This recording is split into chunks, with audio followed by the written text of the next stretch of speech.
Hola y bienvenidos al vídeo del repaso del Departamento de Biología y Geología del Colegio Peñafort para el curso de tercero de la ESO y la unidad didáctica de los ecosistemas. Bien, vamos a empezar definiendo lo que es un ecosistema. Un ecosistema será el conjunto de seres vivos y los factores ambientales que viven en una determinada zona y las relaciones, importantísimo, que se establecen entre ellos, ya que todo está relacionado en un ecosistema. Por tanto, podemos tener como dos componentes básicos del ecosistema: el biotopo, que estará formado por todos los componentes abióticos, es decir, todos los medios físicos de un ecosistema y las propiedades físico-químicas, como por ejemplo la luz, la temperatura, el agua, salinidad, etc. Y por otra parte tendríamos la biocenosis, es decir, aquella comunidad o el componente biótico, es decir, el conjunto de seres vivos que habitan en ese lugar determinado y las relaciones que se establecen entre ellos. Por tanto, tendríamos la parte que comúnmente se denomina no viva del ecosistema y la parte viva del ecosistema y la relación que existe entre todo ello. Bien, el tamaño de un ecosistema puede variar. No es lo mismo un ecosistema formado por un árbol, donde existe una parte no viva o una parte abiótica con sus características, y el biotopo o la parte no viva de un desierto. Por tanto, todo es ecosistema, pero varía según el tamaño. El ecosistema mayor sería la ecosfera. La ecosfera es lo que se considera todo el planeta Tierra. Entre los ecosistemas existen límites. Esos límites se denominan ecotonos, pero son difíciles muchas veces de marcar, ya que son zonas más bien de transición. No es un límite claro, sino es una gran zona donde existen cambios en el biotopo y en las comunidades entre unos ecosistemas y otros. Por tanto, esa zona de transición sería lo que denominamos ecotono, el límite entre esos ecosistemas. ¿Cuántos ecosistemas podemos encontrar? Pues bien, a grandes rasgos tendríamos los ecosistemas terrestres, donde nunca les cubre el agua, y los ecosistemas acuáticos, donde siempre están cubiertas por agua. Dentro de los ecosistemas terrestres tenemos tres grandes zonas: la zona polar, que estaría en los polos; las zonas templadas, sería de los polos hasta más o menos los trópicos; y las zonas cálidas, que sería la que encontramos alrededor del Ecuador. Bien, empezaremos viendo los ecosistemas de las zonas polares. Los ecosistemas de las zonas polares los podemos encontrar, como hemos dicho, en la zona de los polos. Primero que vamos a ver serían los desiertos polares, regiones donde siempre el suelo permanece congelado, ya que la temperatura siempre está por debajo de 0 grados y existen muy pocas precipitaciones. Después tendríamos la tundra, donde el invierno suele ser duro, por tanto siempre estará helado el suelo, y en verano se deshiela y produce encharcamientos y plantas herbáceas que viven de ese suelo descongelado. A continuación tendríamos la taiga, que ya estaría un poquito más para abajo, más hacia la zona templada, y se caracteriza por cambios entre el verano y el invierno. El invierno sería frío, con abundante precipitación y nieve, y el verano la nieve se deshace para dar lugar a un suelo deshelado. A continuación tendríamos las zonas templadas, y en las zonas templadas tendríamos el bosque caducifolio, que se encuentra en latitudes altas o en zonas montañosas donde existe precipitación todo el año. Los inviernos serán fríos y los veranos serán templados. Bosque caducifolio, ya que la mayoría de las plantas tienen hoja caduca. El bosque mediterráneo se encuentra en latitudes más bajas y se caracteriza por veranos calurosos y secos y inviernos suaves, temperaturas que se centran en primavera y otoño. Los bosques estarán formados, en este caso, por plantas normalmente de hoja perenne, como por ejemplo las encinas, pinos y arbustos. Por último, de las zonas templadas tenemos las estepas, regiones de escasas precipitaciones y veranos secos y largos y fríos inviernos, zonas sin árboles y grandes extensiones de herbáceas y arbustos.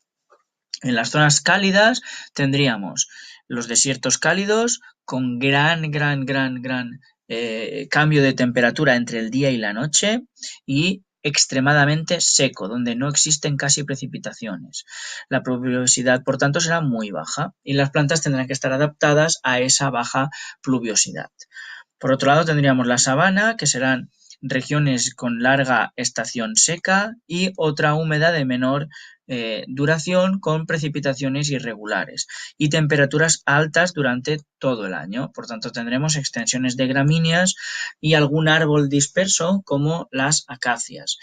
¿Qué habita allí? Pues grandes herbívoros como cebras, ñus, etcétera, y leones y otros depredadores que se alimentan de ellos.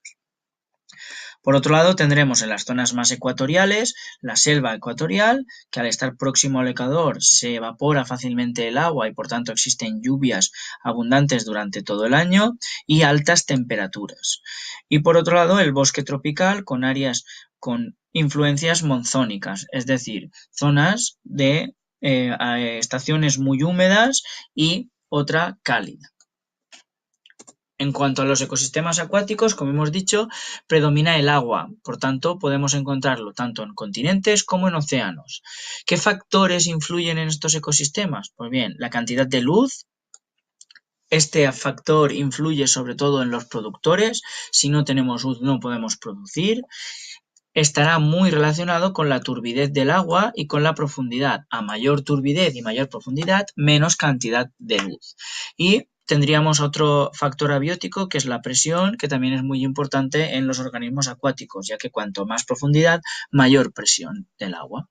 Después, la cantidad de nutrientes, ya que, por ejemplo, nitrógeno y fósforo son fundamentales para esos productores y existen zonas donde hay más afloramiento de nutrientes y otras menos, siendo también muy importante el exceso. La eutrofización es un problema ya que produce sobreabundancia de algas, lo que produce que el resto de seres vivos puedan sufrir un fallo por crecimiento de estas algas, una disminución de la luz que les llega, también una disminución del oxígeno disuelto, ya que van muriendo estas algas por falta de nutrientes y van haciendo que el oxígeno disuelto disminuya, llegando a una situación de anoxia. Y por último, la cantidad de oxígeno, ya que el oxígeno es fundamental para todos los seres vivos y si existen corrientes o oleajes estarán bien oxigenadas estas aguas, pero si el agua está estancada, los fondos serán poco oxigénicos. Y de la temperatura dependerá, ya que el agua con mayor temperatura tendrá menor oxígeno. ¿Qué tipo de organismos podemos encontrar en los ecosistemas acuáticos? Tendremos el plancton, que será aquellos que flotan a la deriva y son llevados por las corrientes, y podremos encontrar tanto algas microscópicas, zooplancton, fitoplancton, como larvas de algunos animales. El nécton, que serán aquellos que nadan activamente, y el bentos, que serán aquellos que se desplazan por el fondo o que siempre viven enterrados o anclados al fondo. ¿Qué tipo de ecosistemas podemos encontrar? Según las zonas de los ecosistemas, tendríamos la zona pelágica, será aquella donde llega la luz del sol. Podemos diferenciar dos según la distancia a la costa. La nerítica, que serán aquellas masas cercanas a la costa, donde está la plataforma continental, y la oceánica, que será aquellas que engloban las masas de agua que están, digamos, a mar abierto, están lejos de esa plataforma continental. Bien, después tenemos la zona batial, que será aquella donde no llega la luz, ya que la luz solo llega a los 200 metros. Por tanto, de los 200 hasta los 3000 metros ya no habrá luz, por tanto no existirán productores. Serán animales que se alimentarán de otros animales o de materia orgánica, por tanto no existirán productores y sí consumidores. Y por último tendríamos la zona abisal, que será aquella que se encuentra por debajo de los 3.000 metros de profundidad y allí sí que hay ausencia total de luz y altísimas presiones. Por tanto, solo pueden vivir organismos como peces abisales o bentónicos, que viven anclados al fondo marino y soportando esas altísimas presiones. Como ecosistemas de agua dulce tendríamos los lóticos, que son aquellos donde el agua fluye, cursos de agua, como por ejemplo fuentes, ríos o manantiales, y los lénticos, donde es agua con poca profundidad y que no fluye o que lo hace de forma imperceptible.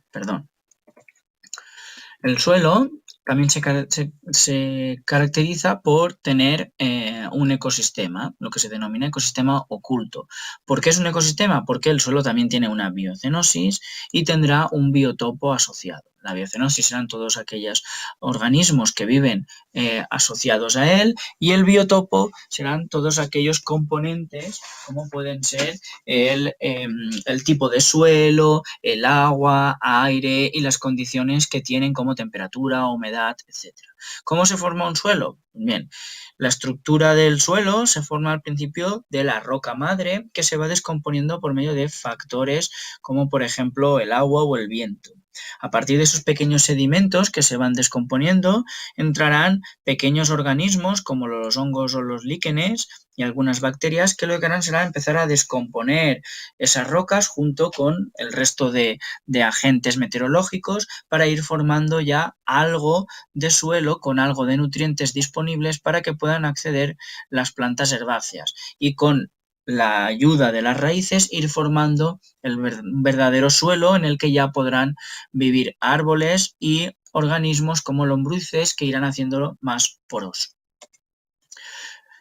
Hábitat y nicho. ¿Qué es el hábitat? El hábitat de una especie es el lugar donde vive, es decir, aquel lugar físico, aquella área donde lo podemos encontrar. Y cada hábitat tendrá unos factores bióticos y abióticos que lo diferenciarán de otro. El nicho ecológico, en cambio, es la forma en la cual ocupa un espacio determinado esa especie. Las características del nicho ecológico serán pues, el hábitat, la forma de buscar alimento, de reproducirse, etcétera, de una especie. Dos especies no pueden tener el mismo nicho ecológico, ya que no pueden explotar los mismos recursos ni tener el mismo modo de vida, porque una desplazaría a la otra.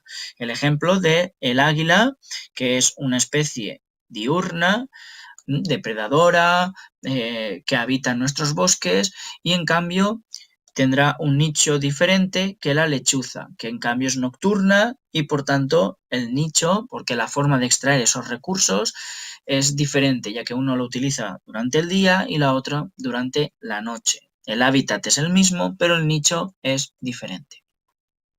En cambio, las relaciones tróficas.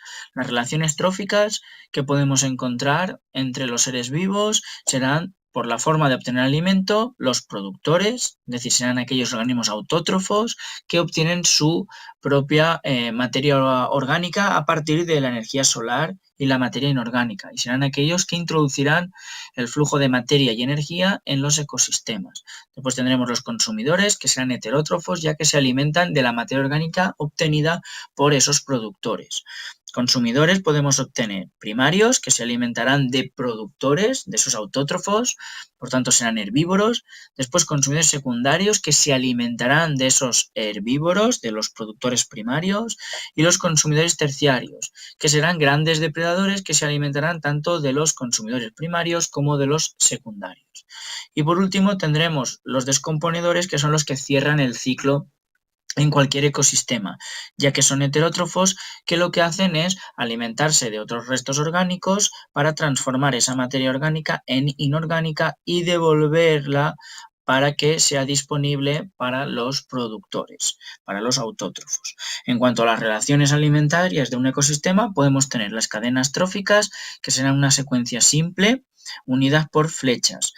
La flecha indica quién es comido por quién. Por ejemplo, una encina es comida por un ratón de campo y ese ratón de campo es comido a su vez por una lechuza. Esta sería nuestra cadena trófica.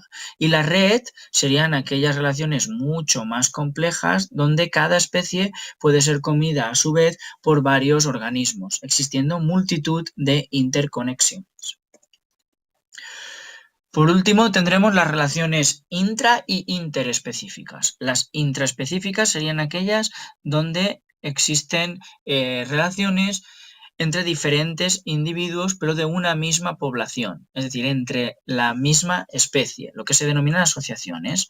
Tendríamos las familiares, donde ese grupo lo forma unos progenitores y la descendencia, como por ejemplo un clan de leones o una manada de leones. Las sociales, donde existe un grupo de individuos que se reparten el trabajo, es decir, está jerarquizado por colonias, por ejemplo, las hormigas o las abejas. Las gregarias sean aquellas donde los individuos están o no emparentados y se agrupan con el fin de obtener algún beneficio común. Por ejemplo, una banda, un banco de peces que se junta para evitar que sean depredados o las migraciones en algunas aves. Y por último, las coloniales, que serán grupos de individuos que siempre se mantendrán unidos, formando una estructura sólida, como por ejemplo los corales. En cambio, las relaciones interespecíficas serán aquellas que se dan entre individuos de diferentes especies. La intraespecífica, misma especie; interespecífica, fuera de la especie, por tanto, diferentes especies. Tendríamos la depredación, uno depreda sobre una presa, como por ejemplo los guepardos que tenemos aquí. Parasitismo, donde existe un individuo que se alimenta a costa de un huésped sin causándole perjuicio, pero sin llegar a causarle la muerte. El inquilinismo sería donde existe un organismo denominado inquilino que vive o se refugia en otro o dentro de él, por ejemplo, un nido de pájaro dentro de un árbol.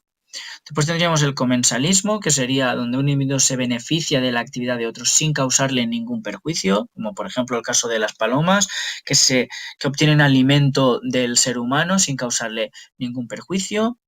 El mutualismo sería donde dos individuos se asocian para obtener un beneficio. Por ejemplo, existe un pajarito que se alimenta de los restos que tiene el cocodrilo en sus dientes, por tanto limpia los dientes del cocodrilo y a cambio obtiene alimento. Y por último, la simbiosis. La simbiosis sería la forma mayor o más extrema de mutualismo, donde no puede vivir un ser vivo sin el otro. Por ejemplo, un líquen, que sería una asociación entre una planta y un alga. Y nada, hasta aquí el vídeo de repaso de la unidad didáctica de los ecosistemas. Nos vemos en el siguiente vídeo.